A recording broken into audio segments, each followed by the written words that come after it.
Hey guys, welcome back to the channel and we'll be continuing with the 20-day strategy in the next part। और आज हमारा hopefully 6th part है, तो इसमें हम एक नया टॉपिक स्टार्ट कर रहे हैं, that is introduction to partnership. और इसके बाद हम सीधा जंप करेंगे शेयर्स पे नेक्स्ट वीडियो में। आज देखो हमने क्या पढ़ना है, इंट्रोडक्शन टू पार्टनरशिप। बेटा इसमें कुछ बेसिक क्वेश्चन है जो हमारे पेपर में कई बार आते हैं। 1 मार्क के जो एमसीक्यूज हैं वो, और एक 3 नंबर का क्वेश्चन कवर कर सकते हैं हम आज की वीडियो में। तो ध्यान से देखते हैं क्या है टॉपिक।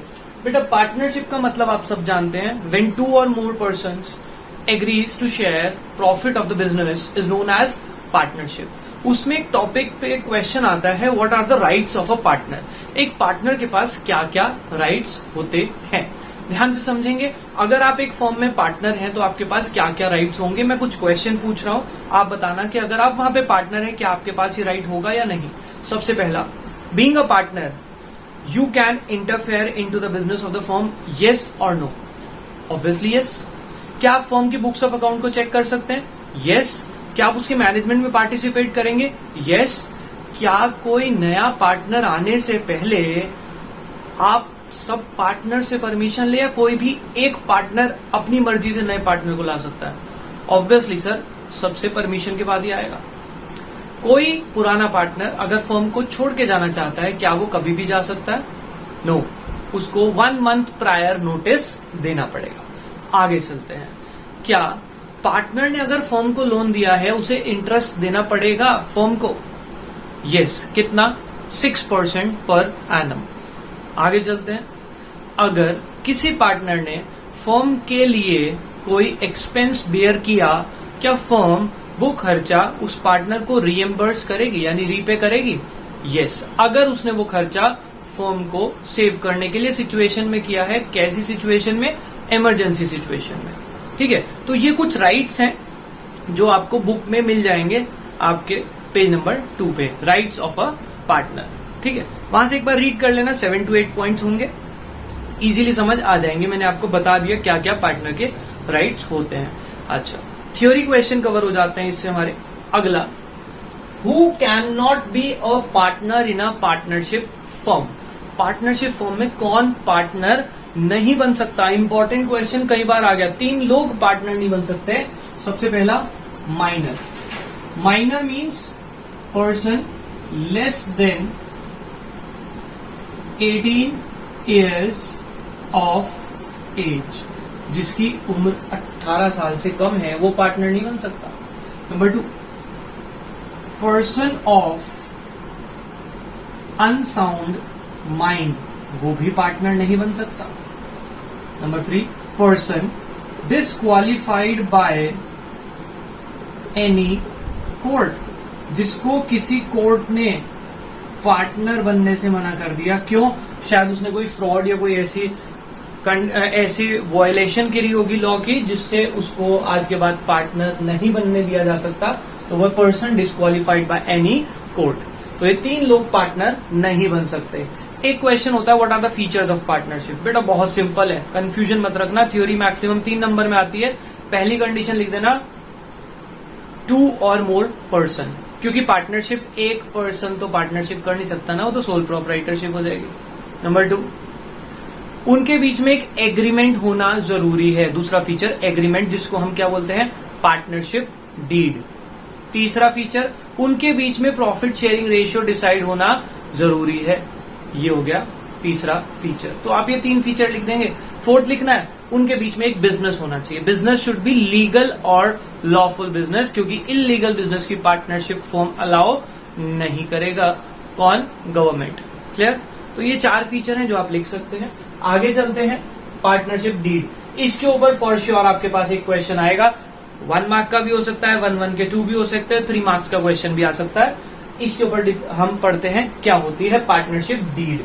आप सब जानते हैं, अभी बताया, पार्टनरशिप डीड एक एग्रीमेंट होती है।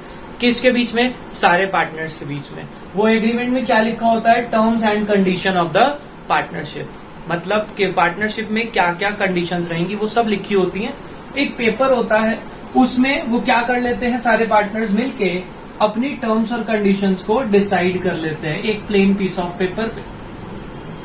ठीक है, और उस पे सारे पार्टनर साइन कर देते हैं। अब ये जो टर्म्स और कंडीशन यहाँ लिखी गई हैं, अगर कल को कोई डिस्प्यूट होता है तो जो बातें इस एग्रीमेंट में लिखी गई होंगी that will be valid in the court of law. Court में केस जाएगा, वो क्या कहेंगे, एग्रीमेंट दिखाओ, जो वहां लिखा है दैट इज फाइनल। तो हमारे यहाँ पे क्या कहा गया, पार्टनरशिप एक्ट जो कि बना था 1932 में, याद रखें इंडियन पार्टनरशिप एक्ट कब बना था, 1932 में। ये भी एक क्वेश्चन आ सकता है 1 मार्क में, टिक मार्क में ना, कि पार्टनरशिप एक्ट कब इनकॉर्पोरेट हुआ था, इट इज इन 1932। तो आगे चलते हैं। उस एक्ट में कहा गया था कि पार्टनरशिप डीड में आप कुछ भी कंडीशन लिखें, साइन करा लो सारे पार्टनर से, कोई दिक्कत नहीं। मतलब आप, मैं और हमारा एक फ्रेंड, हम सब तीनों मिलके बिजनेस कर रहे हैं। हमने लिखा कि हम आपको सैलरी ज्यादा देंगे, मैं सैलरी कम लूंगा, और सी ने कहा ठीक है मैं भी एग्री करता हूं, और हम तीनों ने साइन कर दिया। अब साइन कर दिए, कोई प्रॉब्लम नहीं है, हमारी पार्टनरशिप है, हम जो मर्जी रखें। मैंने कहा प्रॉफिट का हिस्सा जो है उसी का ज्यादा रहेगा। फिर कमीशन की बात आई, मैंने कहा मैं कमीशन ज्यादा लूंगा। हम सबने एग्रीमेंट किया और हमने ये बातें लिख ली। क्या कोर्ट कुछ कह सकती है हमें? नो, हमारा बिजनेस, हमारा पैसा, हम जो मर्जी लिख के। पर अगर हमने पार्टनरशिप डीड नहीं बनाई, क्या हुआ, हमने ये पार्टनरशिप डीड या एग्रीमेंट नहीं किया, तो पार्टनरशिप एक्ट 1932 इन 5 चीजों के बारे में कहता है कि interest on capital will not be allowed. तो इसका क्रॉस का मतलब क्या है, नॉट अलाउड। कब? In case there is no deed, अगर डीड नहीं बनाई, या फिर क्वेश्चन में लिखा है deed is silent. Deed is silent का मतलब क्या है, डीड तो है और उसमें ये बातें नहीं लिखी। अगर ऐसा भी लिखा है ना क्वेश्चन में, तो क्या होगा, इंटरेस्ट ऑन कैपिटल हम किसी को नहीं देंगे। इंटरेस्ट ऑन लोन पार्टनर को मिलेगा एट द रेट 6% पर annum. Interest on drawings not to be charge. Profit sharing ratio will be equal. Salary और commission will not be allowed. तो ध्यान से रखना बात को अपने दिमाग में फीड करके कि अगर डीड साइलेंट है तो हम सिर्फ और सिर्फ 2 चीजों पे डिस्कशन करने वाले हैं। अगर क्वेश्चन में पूछा है तो क्या, एक तो interest on loan 6% per annum, और दूसरा पार्टनर को प्रॉफिट देंगे इक्वली, जितने पार्टनर होंगे सब में इक्वल बढ़ जाएगा। आपको वो क्या करेंगे पता है, आपको क्वेश्चन में लिखेंगे ABC are partner in a form, they do not have partnership deed, ये लिख दिया। नीचे केस लिखा, A is a working partner and works more than ABC, and he is going through very poor condition in his family, and he is the only working partner who work more than both the partner, and therefore he wants that he should be given a salary of rupees 5,000 per month. But B and C does not agree with him. According to you, who is correct? मतलब वो emotional बातें करेंगे, उसके घर में ये है, उसको जरूरत है, वो मेहनती है, ऐसा कुछ भी। पहली लाइन में लिख दिया डीड साइलेंट, फिर कहानी बना रहे हैं। आप ध्यान रखना, डीड साइलेंट तो सर 2 बातें, इंटरेस्ट ऑन लोन है तो दे दूंगा 6% पर एनम, और कुछ नहीं दूंगा, प्रॉफिट भी इक्वल बांटूंगा। जान के घुमाएंगे तो आप क्या कहने वाले हैं, no, A is not correct, he is not be given salary, ऐसा ना लिखें, इस पे भी मार्क्स नहीं मिलेंगे पूरे। ध्यान से सुने कैसे लिखना है। आप लिखेंगे according to Indian partnership act, according to Indian partnership act 1932, if deed is silent, no salary is to be given to any partner, hence A is not correct. समझ आई? आंसर लिखने का भी तरीका होता है, ये नहीं कि सीधा ए इज नॉट करेक्ट, उसको सैलरी नहीं देनी। नो, आप लिखें as per Indian partnership act 1932, if deed is silent, none of the partner should be allowed any salary, hence claim of A is incorrect. समझ आ गई बात? तो बेटा ध्यान रखिए, इस तरह की बात है। ऐसी वो सैलरी के बाद कमीशन की बात कर सकते हैं, वो प्रॉफिट की बात कर सकते हैं। तो आपको फोकस रखना है, डीड साइलेंट तो 2 बातें, इंटरेस्ट ऑन लोन। अब वो क्या करेंगे, ऐसे बोलेंगे कि बी ने लोन दिया है और बी कह रहा है कि मुझे पैसों की जरूरत है, मुझे इंटरेस्ट ऑन लोन दे दो।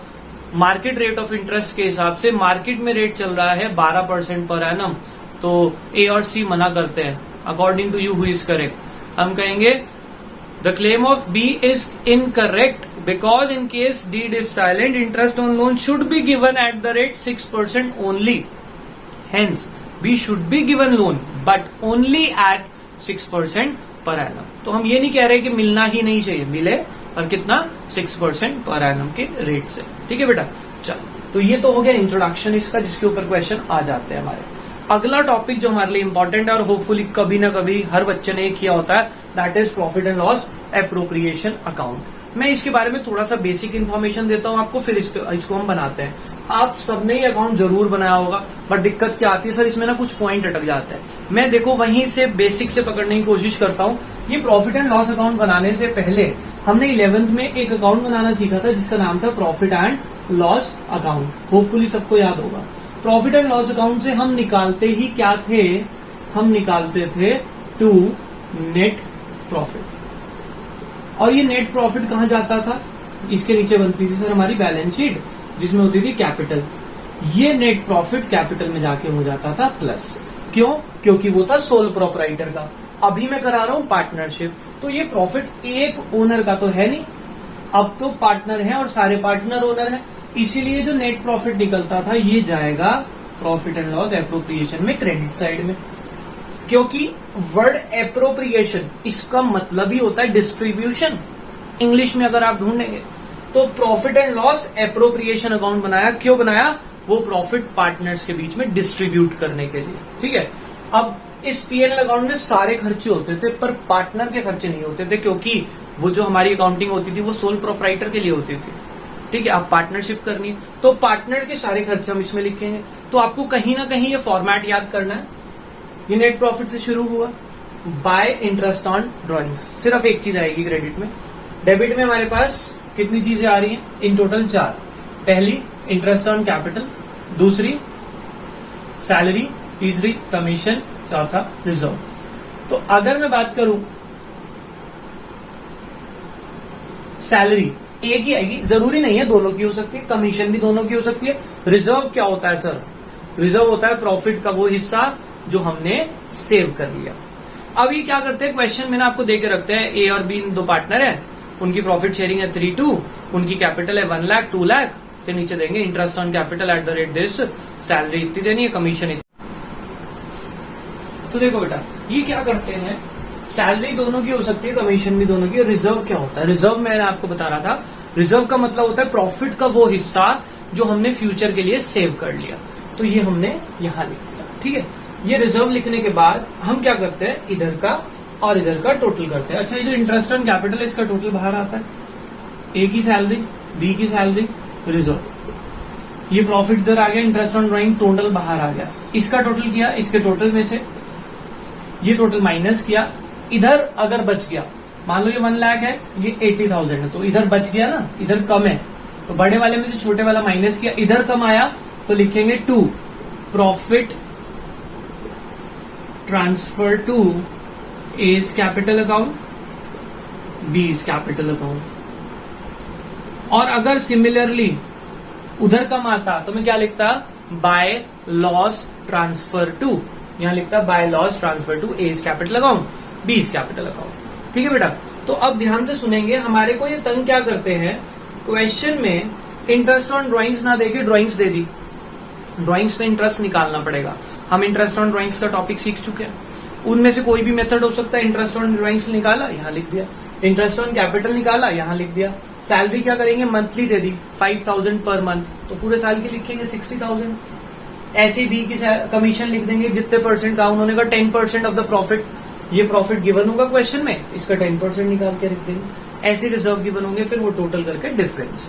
अब बात आती है फॉर्मेट याद करने के बाद हमारे पास क्वेश्चन में ना कई बार अदर एक्सपेंसेस दे देते हैं, like rent, manager commission, interest on partner loan. कह देंगे बी ने फर्म को लोन दिया और ये नहीं बताएंगे कितने परसेंट पे दिया.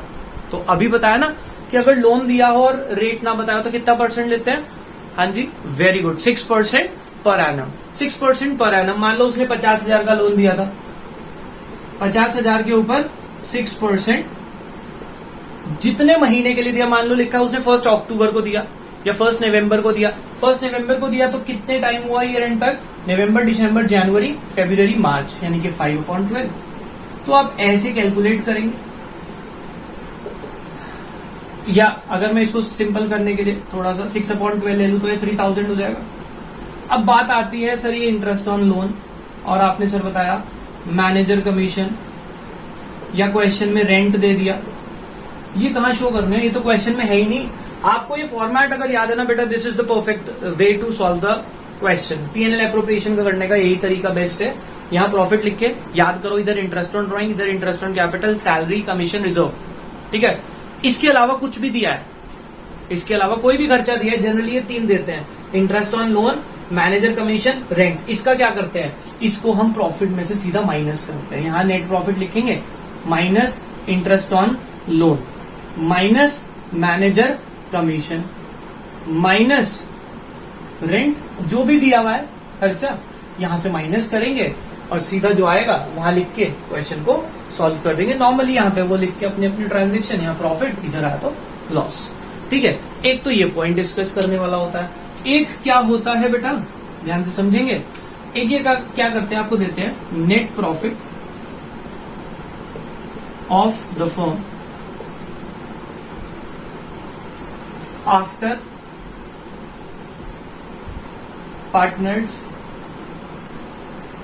आफ्टर इंटरेस्ट ऑन कैपिटल,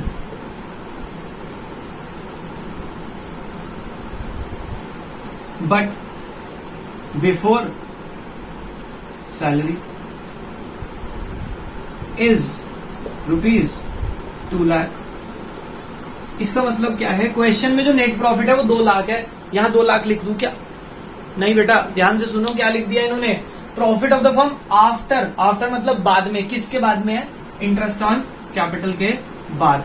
आप एक बार ध्यान से देखो, ये जो प्रॉफिट था ये इंटरेस्ट ऑन कैपिटल के बाद में था या इंटरेस्ट ऑन कैपिटल से पहले था? इंटरेस्ट ऑन कैपिटल तो इसमें से ऐड करके माइनस करी थी, यानी कि नेट प्रॉफिट तो बिफोर कैपिटल पे चाहिए ना, बिफोर इंटरेस्ट ऑन कैपिटल, और हमें आफ्टर दे दिया। अब अगर ऐसा है क्या कि आफ्टर इनमें से कुछ है, किनमें से sir, interest on capital, salary, commission, इनसे अगर आफ्टर दिया हुआ है, मुझे चाहिए बिफोर, आफ्टर दिया हुआ है तो मुझे क्या है, इसके बाद दिया हुआ है, मुझे इसका मतलब प्रॉफिट निकालने के लिए वो चीज वापसी प्लस करनी पड़ेगी। याद रखना, अगर आफ्टर किसी के इनमें से है तो वो इसके बाद है, मुझे पहले का प्रॉफिट चाहिए, मेरे को ये वाला चाहिए था, तो मैंने क्या करा, वापसी उसी को ऐड कर दिया। तो मैंने नेट प्रॉफिट में क्या करा, प्लस कर लिया किसको, सैलरी, सॉरी प्लस कर लिया इंटरेस्ट ऑन कैपिटल, जिसके बाद में दिया हुआ है ना, वही चीज ऐड कर ली, जिससे कि मुझे उससे पहले का मिल जाए और फिर मैं नॉर्मल क्वेश्चन को चला सकूं। क्योंकि आफ्टर इंटरेस्ट ऑन कैपिटल का मतलब उसमें इंटरेस्ट ऑन कैपिटल माइनस है ऑलरेडी, जबकि मुझे पीएनएल एप्रोप्रिएशन में करनी होती है, उन्होंने पहले ही माइनस करके दे दी, वो गलत है। तो सही प्रॉफिट निकालने के लिए पहले प्रॉफिट में इंटरेस्ट ऑन कैपिटल ऐड करो, वो जो प्रॉफिट आएगा उससे हम क्वेश्चन को स्टार्ट करेंगे, ठीक है बेटा। तो ये बेसिक अकाउंट है, पीएनएल एप्रोप्रिएशन अकाउंट, जो हमें बनाना आना चाहिए, बहुत इजी है। ये 3 बातें जो मैंने बताई हैं, आप इसको याद रखेंगे, आपने नोट करनी होगी तो इसे आराम से दोबारा से देख के कर लेना बाद में। अब इसके बाद कई बार हमें कह देते हैं क्वेश्चन में पार्टनर कैपिटल अकाउंट बनाओ, बहुत सिंपल होता है, इसी के साथ अगर समझा जाए तो। देखो बेटा, जितने पार्टनर है, मैंने ऊपर क्वेश्चन में 2 लिए ना, सबसे पहले तो यहां लिखना बाय बैलेंस, जिससे उन्होंने बिजनेस स्टार्ट किया होगा, जैसे लिखा हो ना, A and be started business with the capital of ₹, तो जिससे स्टार्ट किया वो यहां आ जाएगा। उसके बाद सर जो इधर पार्टनर के नाम से उसे उधर ले जाओ, इंटरेस्ट ऑन कैपिटल है इधर, यहां जाएगा बाय इंटरेस्ट ऑन कैपिटल, ए वाला ए में, बी वाला बी में। सैलरी ए को दिए by salary A, commission B को दिए बाय कमीशन बी, प्रॉफिट दोनों को मिला है by PNL appropriation bracket profit, right, दोनों में। इसके बाद इधर क्या लिखा है, इंटरेस्ट ऑन ड्राइंग्स, तो लिख लेते हैं सर 2 इंटरेस्ट ऑन ड्राइंग्स। इसके साथ एक चीज और आ जाती है 2 ड्राइंग्स, ठीक है। बस इसके बाद एक चीज आपको और याद रखनी है, हमारा कैपिटल अकाउंट भी खत्म। मतलब इतना आसान होता है, बहुत आसान होता है, तरीके से करे तो। यहां पे क्या लिखना है, देखो सिर्फ एक चीज, बाय कैश एडिशनल कैपिटल। बेटा कैपिटल में अगर और कैपिटल लगाई है, पहले ही कैपिटल क्रेडिट थी और लगाई है तो और क्रेडिट हो जाएगी ना। और अगर कैपिटल निकाल ली तो यहां आ जाएगा टू कैश कैपिटल विड्रॉन। इसके बाद क्या करेंगे हम, इसका टोटल करके इधर ज्यादा है माइनस करेंगे इधर वाले, तो यहां आ जाएगा टू बैलेंस कैरिड डाउन। ये हमारा क्या निकलेगा, इधर के टोटल में से माइनस करके ये मेरा बैलेंसिंग फिगर आएगा। क्या आएगा, ये मेरा बैलेंसिंग फिगर। तो इसी के साथ हमने P&L एप्रोप्रिएशन भी सीख लिया और पार्टनर्स कैपिटल अकाउंट भी सीख लिया। साथ में इंट्रोडक्शन के कुछ थ्योरी के क्वेश्चन और डीड साइलेंट के प्रोविजन, ये हमारे को आराम से पेपर में 3 से 4 नंबर दिलवाते हैं, क्योंकि ये क्वेश्चन हमेशा हमारे पेपर में आते हैं। तो होपिंग कि आपको ये 20 डे स्ट्रैटेजी कुछ हेल्प कर रही होगी, कुछ कॉन्फिडेंस आ रहा होगा। अगर फिर भी डाउट है बेटा, मैंने चैनल पे एक मोटिवेशनल वीडियो अपलोड करी है 25 डेज में कैसे अच्छा स्कोर कर सकते हैं, उसको भी देखें और प्लीज इसको कंटिन्यू करें, क्योंकि आप ये देख रहे हैं तभी मुझे लग रहा है कि इसमें करने में मुझे बच्चों को रिजल्ट दिलाने में हेल्प होगी। तो बाकी करते हैं नेक्स्ट क्लास में, अभी के लिए बाय बाय।